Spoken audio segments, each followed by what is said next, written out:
Tere kallis Postimees TV vaataja ja kuulaja. Algab iganädalane saade Peetri pilk, kus me vaatame Peetri pilgu läbi olulistele sündmustele peale. Kahjuks täna Peetrit siin ei ole, kuna ta viibib Eestist eemal ja seetõttu olen mina siin Mattias Jõesaar Peetri pilgu läbi meie elu vaatamas. Ja ma olen külla kutsunud tänaseks huvikaitse agentuuri asutaja ja juhi Powerhouse'i asutaja juhi Janek Mägi, kellega me peamiselt arutame eile Riigikogus toimunud konverentsi sündimuse teemal, et miks meil lapsi ei ole. Aga nagu saate formaat ette näeb, siis esiteks vaatame peale mõningatele olulistele uudistele ja arutame neid, et mida sina nendest arvad. Ma see nädal valisin välja mõned natukene võib-olla mitte nii värsked uudised, aga need uudised ma just valisin sellepärast, et sina siin saate selle, sest et sa võib-olla oled siin vabariigis üks parimaid inimesi, kes oskab neid asju kommenteerida.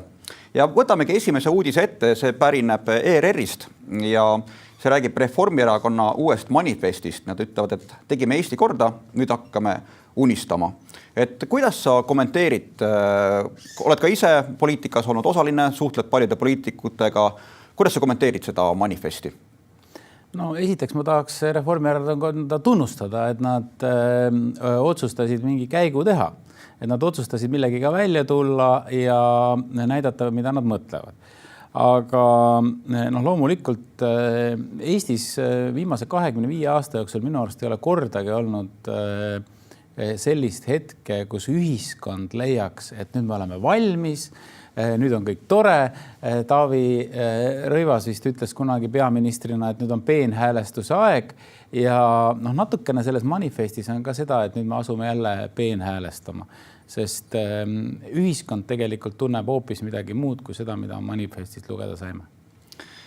Ja seal manifestis jäi mulle silma, mis tegelikult on väga oluline, puudutab ka meie tänast peateemat, kuidas räägiti sündimusest, et sellest tuli välja, et suured otsetoetused ei ole uuringute järgi võluvõti sündimuse kasvuks, sest nende mõju kipub olema ajutine ja öeldakse veel, et Eestis on palju neid, kes lubavad, et kui raha maksta, hakkavad naised sünnitama nagu tehases. Kuidas sa seda kommenteerid, just eriti selle rahvastiku konverentsi valguses, kus tegelikult me nägime saalis võib-olla siis korra käimas ühte koalitsiooni või ühte Reformierakonna liiget? See oli vahva ja see oli Riigikogu liige Eero Merilind käis korra saalis, see oli vahva. Mulle tundub, et meil on üks täiesti vale arutelu fookus ka ühiskonnas. Ma täna vaatasin ühte uudist, kuidas Tõrvandi kooli on meeletu tung. Et sinna ei olegi 1 minutiga Tartu lähedal olevasse kooli on kohad juba läinud. Nii et sa pead olema erakordselt kiire, kui sa tahad kuskile jõuda. Meil on hästi välja arendatud koolivõrk, meil on palju riigigümnaasiume, mis on kaunid, meil on palju uusi lasteaedu. Ühesõnaga, meil on parim aeg saada lapsi, sellepärast, et kui teised saavad vähe lapsi, siis on ju palju lihtsam pääseda eliitkoolidesse, konkurents on palju väiksem. Ma arvan, et haridusse, me võime öelda, et läheb vähe raha või palju raha, aga mulle siiski tundub, et Eesti haridus on maailma tasemel, vaatamata kõigele, ideaalne keskkond.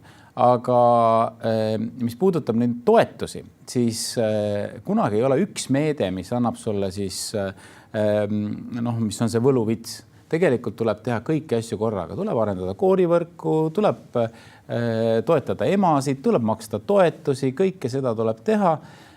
Ja ma ei saa öelda, et Eestis oleks täna nagu kuidagi raske lapsi kasvatada tervikuna, aga väga paljudel on raske kasvatada. Sest ühiskond on erakordselt kihistunud ja konverentsil oli ka juttu, Heido Vitsar ütles seda, et me räägime keskmisest palgast, aga me peaksime rääkima keskmisest mediaanpalgast. Et seal on umbes 32-30% vahe, et keskmine sissetulek on tegelikult pigem liiga madal ja eriti noortel inimestel. Nii et selles mõttes see olukord on mitmekesine. See ei ole mustvalge, et asjad on ainult nii. Ei. On palju neid, mõned suurettevõtjad, kellel on 9 ja 10 last, kasvatavad neid lustiga. Jah, tuleme selle teema juurde muidugi veel rohkem tagasi, aga see oli väga hea alustus selleks. Korra põikame veel ühe uudise juurde, mis puudutab jällegi Reformierakonda. Ma pean siin ütlema, et see uudis on natukene vana, aga ma arvan, et see on siiani, kuna tuleb valimiste aasta, siis see siiamaani on minu meelest aktuaalne ja selle kirjutasin ma ise, kes see koera saba ikka liputab, kui mitte koer ise. Aga siin selles artiklis ma just mõtlesin, ma tahan küsida sinu arvamus selle kohta, kuna sa oled ise ka Keskerakonna liige ja sa suhtled poliitikutega, et kas see nägemus on õige. Selles artiklis ma kirjutasin, et Reformierakond ja Eesti 200 otsivad väärtuskonflikti, kutsuvad Isamaad ja Keskerakonda tantsule, et kas nad tulevad kaasa või ei tule kaasa. Aga samal ajal Isamaa ja Keskerakond täielikult ignoreerivad seda kutset, et nemad ajavad oma asja, nad enamasti kommunikeerivad enda poliitilisi ambitsioone läbi Tallinna linnavalitsuse, näitavad, mis otsuseid seal tehakse, näiteks mingisuguste rohebürokraatia vähendamine ja nii edasi. Ja võib-olla, kui keegi tahab kritiseerida Isamaad ja Keskerakonda, siis võib-olla teevad seda sotsid just Tallinna linnavalitsuse kaudu, et seal kogu aeg selline catch käib sotsiaalmeedias, ajakirjanduses, just võib-olla sotside ja siis Isamaa ja Keskerakonna vahel, aga seda Reformierakonna väärtuskonflikti otsimist ignoreeritakse. Ja minu küsimus on see, et kas see lähenemine, kas ma olen nagu saanud lähedale tõele või sa arvad, et seal on ikkagi mingisugused erinevad asjad või kui oluliseks muutuvad üldse need väärtuskonfliktid järgmise aasta valimisvõitluses, mida sa arvad? No ma ei tea, kas Eesti ühiskonnas üldse mingit väärtuskonflikti, mille puhul kõik üheselt arvavad, et see on väärtuskonflikt üldse eksisteerib. Sest kui analüüsida Reformierakonda, Sotsiaaldemokraatlikku erakonda, Isamaad, Keskerakonda, EKRE-t, parempoolseid, siis kõik need mõtted on ju väga sarnased. Et ikka Euroopa Liit on vaja ja ikka NATO-t on vaja ja muukeelset tuleb integreerida niimoodi, et nad tunneksid ennast piisavalt hästi Eestis ja et ma ei tea, kas on väärtuskonflikti. Aga Reformierakonna, ma arvan, ma sõnastaks ära nende peamise probleemi.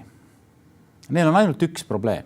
Neil on circa 300 inimest, ma arvan, suurusjärk on õige, kes saavad täna poliitilisel palgalisel töökohal raha, palka.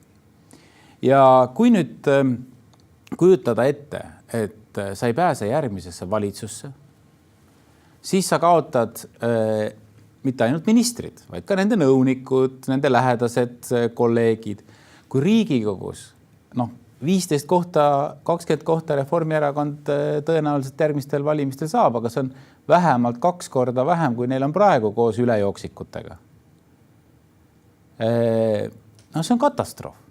Mis need inimesed tegema hakkavad?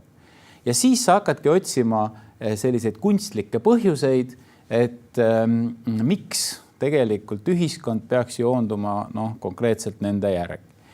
Aga ma arvan siiski, et praegu küll ei ole ühtegi märki, et Reformierakonnal oleks võimalik teha täielikku revolutsiooni lähema aasta jooksul. Mul on seda raske uskuda. Ma rääkisin aasta arsti tiitli üleandmisel peaminister Kristen Michalile, kuna ta ise seda seal üle andis Stenbocki majas, kus ma olen muuseas ka ju töötanud mõne sõna ja ta ei pakatanud sellisest, kuidas öelda, meeletust usust, et kõik muutub järsku. Et mulle tundus, et mina olin Reformierakonna saatuse osas isegi optimistlikum, aga mis ongi natukene loogiline, sellepärast, et ta peabki ju mures olema. Aga see, et inimesed jäävad tööta ja nendega ei ole midagi peale hakata, nad ei saa selliseid, kõik kindlasti ei saa sellise palgaga töökohti, mis on Riigikogus või valitsuses. See on see mure ja sealt tekib tegelikult väärtuskonflikt, et kas me peaksime ühiskonnana pidama ülal sellist poliitikute armeed, kellega ühiskond rahul ei ole. Praegu ju selline olukord on. Lihtne vastus on, et ei. Aga inimestele tähendab see verd, higi ja pisaraid. Ja, ma toon ühe mõtte veel siia, et mõnes mõttes Eestis vähemalt me näeme, et on tulemas mingi uus ajajärk, et me tunneme muutusi, et Reformierakond samas esindab seda vana ajajärku, kuna nad on päris pikalt olnud võimul. Ja neil on väga raske enda visioonis näidata, et me oleme need uuenduslikud ja uusjõud, kui tegelikult nad esindavad vana. Et mida sa selles arvad? Et kas see mängib ka juurde sellele Reformierakonna usalduse puudusele, et nagu see jutt võib-olla ei ole usutav inimestele, mida nad räägivad? No ma arvan 2023. aasta valimistel ütlesin ma õigesti või? Vist jah. 2023 valimistel sai Reformierakond hästi tugeva toetuse sellepärast, et ta lubas turvalist Eestit. Aga turvaline Eesti ei tähenda enamus inimeste jaoks mitte ainult seda, et pommid ei lenda, vaid turvaline Eesti tähendab seda ka, et ma saan hakkama oma eluga, ma saan kasvatada lapsi, ma ei pea seda edasi lükkama. See, ma arvan, Eesti ajalukku minev number 9092 on ju sündinud Reformierakonna valitsemise ajal. Ja loomulikult see ei tähenda ainult seda, et Reformierakond on selles süüdi. Me võime öelda selles on süüdi Donald Trump, Vladimir Putin, kõik need rahvusvahelised sõjad, aga inimene ikkagi tunneb, et valitseja on alati süüdi. Kui sa oled ikkagi valitsuse liige, valitsuse esimees ja kui riigis on midagi lahti, siis tuleb kedagi hakata kinni panema, kui ütles Vladislav Korsets kunagi. Ja praegusel hetkel ongi Eesti riigis see aeg, et mõned inimesed tuleb kinni panna selle eest, mis siin on toimunud. Väga hea, et sa tõid siia juurde juba, läksime jälle tagasi selle laste saamise ja kindlustunde juurde. Ma toon siia ette selle 3. loo, mis on ka tegelikult juba natukene vana lugu, aga minu meelest Levila lugu. Lennart Ruuda, ajakirjanik, räägib mehe vaatevinklist pere loomisest, et need lugu põhimõtteliselt kokkuvõttes on niimoodi, et tahavad lapsi saada, soov on olemas, huvi on olemas, aga nagu vanus on juba piisavalt, natuke hilises eas hakkasid proovima ja siis on vaja kunstlikku viljastamist, kõike seda. Minul tekkis 2 mõtet sellega, et üks mõte näitas seda, kuidas need 80ndate lõpus sündinud suured põlvkonnad, kuhu ma ka ise kuulun, on nüüd jõudmas selle lapse saamise eas täpselt selle viimase piirini. Ja sellised lood, nagu see Lennart Ruuda lugu oli, on tegelikult minu meelest üsna levinud. Ma tean ise ka enda tutvusringkonnast üsna palju sarnaseid juhtumeid. Ja teine asi, mis selle loo juures mulle nagu meeldis, oli see, et ta puudutab seda meeste vaatevinklit, mida sündimusdebatis kiputakse eemale hoidma. Mul on eravestluses üks rahvastiku ja sündimuse teemal väga pädev inimene öelnud, et tegelikult, olgem ausad, mehed ei otsusta selle laste saamise juures eriti midagi, aga ühiskondliku võrdsuse huvides me võiksime ikkagi rääkida ka meeste panusest, et mida sa arvad, kas me peaksime rohkem rääkima sellistel nagu meeste teemadel, meeste panusest laste saamisel? Mida sa sellest loost arvad? No minu arust on täiesti vastupidi, et ainult mehed otsustavadki lapsi saada. Ja kuidas nii? No ka konverentsil oli juttu sellest, et peamine põhjus, miks paljud tublid naised ei ole lapsi saanud, nad ei ole leidnud endale sobivat meest. Ja sellest me võime järeldada, et ei ole vastutustundlikke mehi, kes oleks tahtnud lapsi saada. Nüüd selle konkreetse loo puhul ma lugesin selle ise ka läbi juba varem ja ma võin öelda, et ega laste saamine ongi keeruline. Et mina abiellusin juba 20ndate või täpselt 20-aastaselt, aga meil võttis ka 5 aastat aega, ega ma ei teadnud, kas üldse tuleb midagi. Tänaseks on mul küll 3 last, aga ma tean, et see ei ole päris nii, et käid korra kuskil küla peale kohe on titet taga. Et see võib võtta väga palju aega ja paljudel juhtudel seda ei juhtugi. Sest mul on näiteks vanavanaema oli 7 õde kokku. Ja nad olid kõik abielus, aga ainult 2 olid lapsed. Ja nad elasid kõik ülivanaks, keskmine vanus oli vist 95, 7 õel, sündinud seal 1800 lõpp ja 1900 päris algus. Ja siis ei aidanud keegi sul lapsi saada. Et lihtsalt kui ei tulnud, siis ei tulnud. Lihtsalt nii oligi.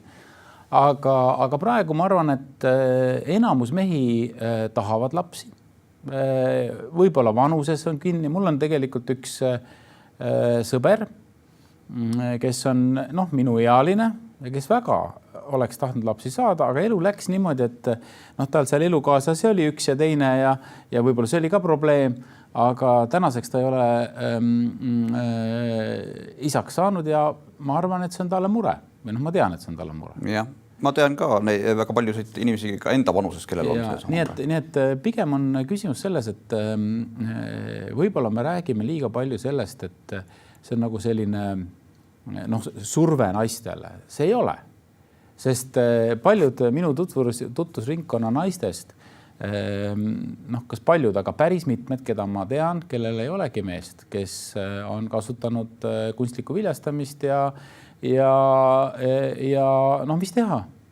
Elu läks nii, aga nad tahtsid emaks saada ja ongi saanud. Just. Nojah, selle naiste otsuse juurde, ilmselt see minu tuttav, keda ma enne mainisin, et ta pigem mõtles või seda, et nagu naine vaatab mehele peale, siis ta otsustab, et kas selle mehega tahan saada last või ei taha. Aga kui tõesti, kui mees on ludri, siis see on ikkagi mehe enda teha, kas ta on ludri või mitte. Võib-olla see kultuuri küsimus on ka, et vanadel aegadel meid väga häiris see, et oli, et sa pead abielluma ja siis sa saad lapsed ja mingi selline kultuur. Praegu on nagu kõik väga vaba, ela kuidas tahad ja siis pärast oled kuidagi õnnetu, et elu läks kuidagi imelikult. Aga bioloogiliselt on ikkagi mingisugused tsüklid inimese elus, loomadel ka, et see on see ellujäämisinstinkt. Et kui sa metsas mõtled, siis ega neil ongi kahte asja ainult vaja, et järelkasvu ja süüa. Et nad ei mõtle kogu aeg meelelahutuse peale, et kuidas oleks tore. Sellepärast, et kui sa vales kohas magad, sind süüakse lihtsalt ära. Aga inimestel on kuidagi, et kõik peab olema kogu aeg maru tore ja see toredus võib-olla tihti ei kandu kogu elukaarel nii-öelda ühelt õielt teisele. Et selles mõttes, et kui sa jätad midagi 20-ndates, 30-ndates eluaastates tegemata, siis 60-ndates seda teha on väga raske. Ja ma arvan, me olemegi juba sujuvalt tänases peateemas ja ma tegelikult tahakski küsida selle sama asja kohta, et kui me räägime 20-ndast, 30-ndast eluaastatest, siis üks asi, millest ka konverentsil räägiti, on hoiakud. Et kuidas hoiakuid kujundada ja räägiti ka koolist ja nii edasi. Mina olen õpetajate käest kuulnud sellist juttu, et koolis õpetatakse seda, kuidas lapsi mitte saada, aga seda, kuidas lapsi saada, seda ei õpetata. Et kui inimene tuleb gümnaasiumist välja, läheb 20-ndatesse eluaastatesse, siis ta on nagu kuulnud sellest, kuidas lapsi mitte saada, aga seda lapse saamise protsessi ei ole õpetatud. Aga teisest küljest, ma toon nüüd teise vaate ka, on meil räägitud viimasel ajal hariduses sellest, et meil üritatakse liiga palju panna nagu kooli õlule, et kool peaks õpetama kõiki asju lastele, et tegelikult on kodust ka vaja midagi kaasa võtta, et kool ei saa absoluutselt igaks asjaks inimesi ette valmistada. Et mis sinu vaade sellele on? Kas peaks olema rohkem sellistest asjadest koolis räägitud või see on ikkagi rohkem perekonna enda teha? Mulle tundub, et tegelikult inimesed, need tungid on nende sees kõik olemas. Armastuse järgi tegelikult ka selline loomulik seksuaalsus on ju 97% inimestel olemas, ma ühest uuringust lugesin, et on ka aseksuaalseid inimesi, aga neid on tegelikult väga vähe. Et võib-olla me avalikus debatis natuke alahindame inimeste loomulikku käitumist. Et loomulikult, kui sa vaatad neid numbreid, siis need tunduvad veidi hirmu äratavad, aga mul on väga raske uskuda, et järgneva 10-20 aasta jooksul ei tule mingit perioodi, kus maailmas on elu helge. Et me praegu istume nagu kinni sellises mõttes, et kõik on nii jube, kohe tuleb 3. maailmasõda, kõik on läbi. Kallid inimesed, ma võin teile öelda, et see ei vasta tõele. Sest kui vaadata kas või viimase 200-300 aasta ajalugu ja eriti viimase 100 aasta ajalugu, siis seal on tegelikult väga palju toredaid aegu. Kas või võtame 80-ndate lõpp Eestis, kus järsku kõigil tekkis usk, et nüüd on kõik teisiti. Kahjuks muidugi kunagi ei ole kõik teisiti, et siis kui kõik on väga tore, siis sa võid olla täiesti kindel, et varsti on jälle kole ja kui kõik on väga kole nagu praegu, siis sa võid olla üsna kindel, et varsti on jälle tore.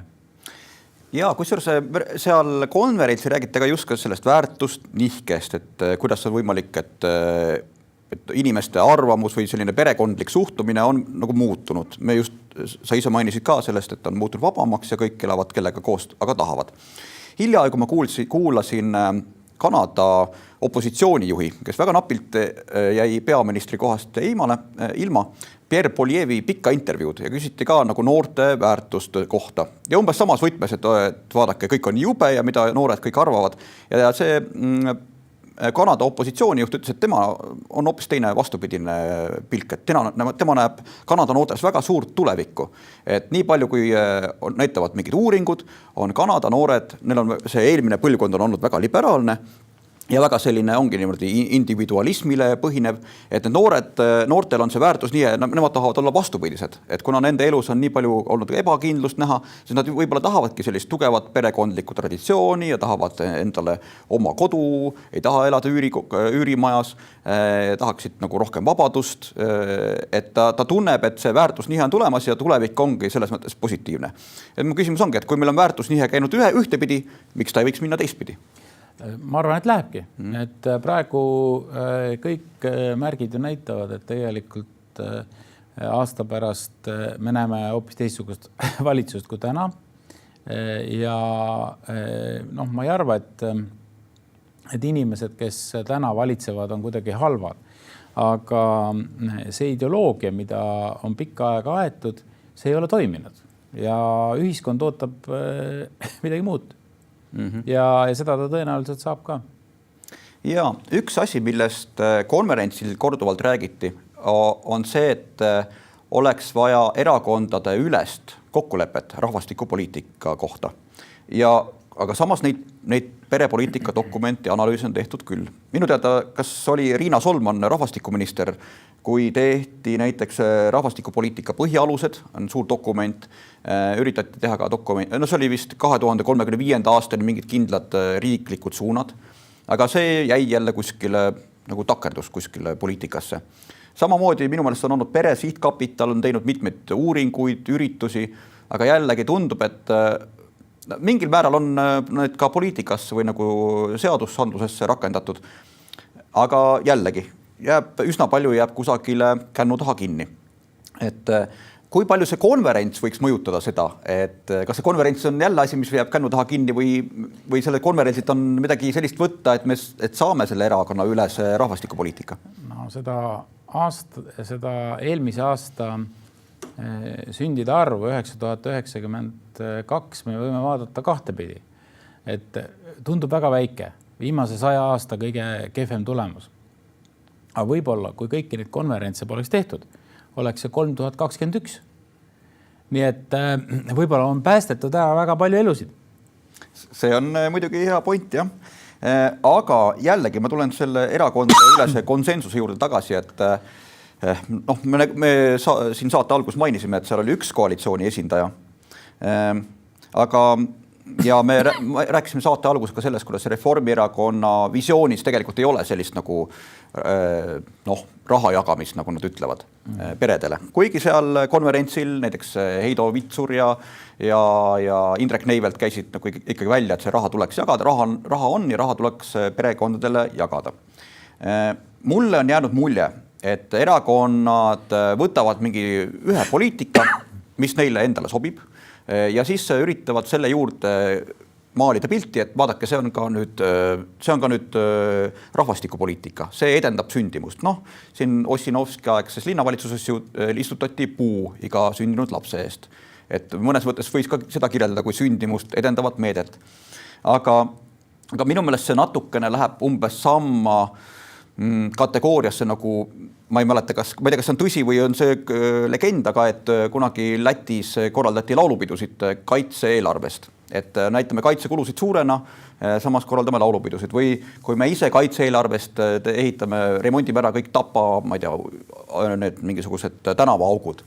Ja siis öelda, et näed, see on kaitseotstarbeliselt kulutatud raha. Et kui palju on seda, et erakonnad ikkagi võtavad mingisuguse oma poliitika ja siis tahavad seda 0-4 ära teha ja ütlevad, et see on sündimust toetav, aga mingi teine poliitika, mida teadlased, analüütikud toovad välja, et vaadake, tehke seda, see nagu lükatakse kuskile vaiba alla ja sellega ma ei tegele. No minu arust kõik erakonnad saavad aru, et see 9092 on probleem. Et Reformierakond sealhulgas. Kas saab midagi teha või mitte, see on ka omaette küsimus. Sest ühiskondlik masendus, Äripäeval oli selline küsitlus, et mida teha, et sellest depressioonist välja tulla või kuidas nad täpselt seda sõnastasid või säilitada optimismi. Seda on väga raske teha, kui ma ei räägi ainult koroonast siin, aga sellega hakkas see kuidagi nagu pihta. Siis tuli Ukraina sõda, nüüd on see Iraani sõda, lähed vaatad seda kütuse hinda.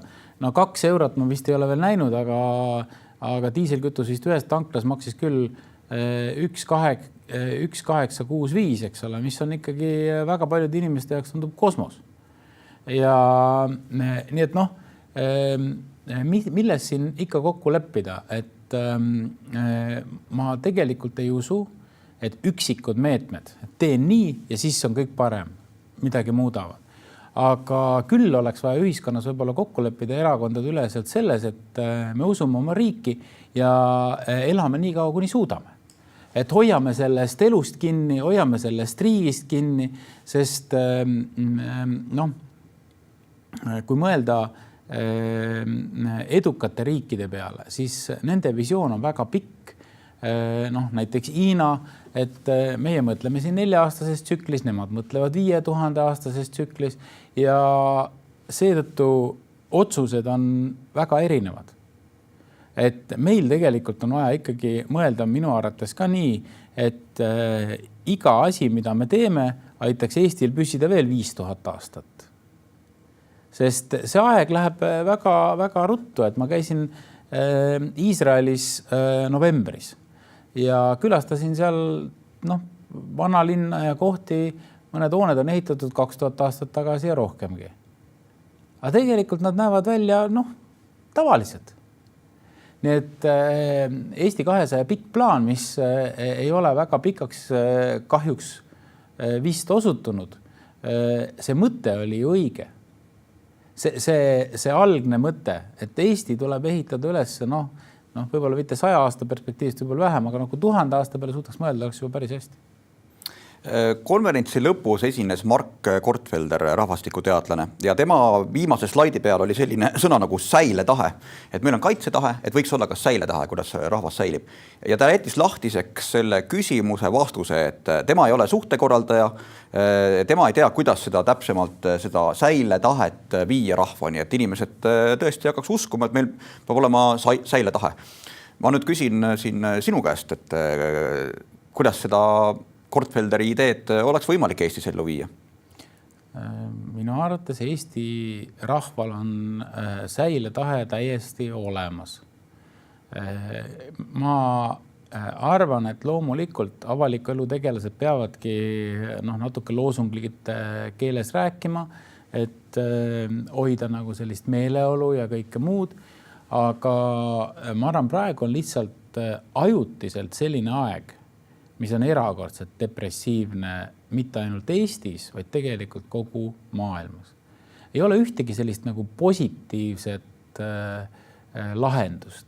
Näiteks kui Ukrainas oleks lepitud kokku relvarahu ainult, ma ei räägi päris rahust, vaid isegi relvarahu, oleks relvad maha pandud, tapmine ära lõpetatud, siis minu usk on kindel see, et Eesti majandusele mõjub see erakordselt hästi. Sest kõik tahavad hakata kohe jälle investeerima, meeleolud muutuvad, keegi ei taha hiljaks jääda, ütleme niimoodi.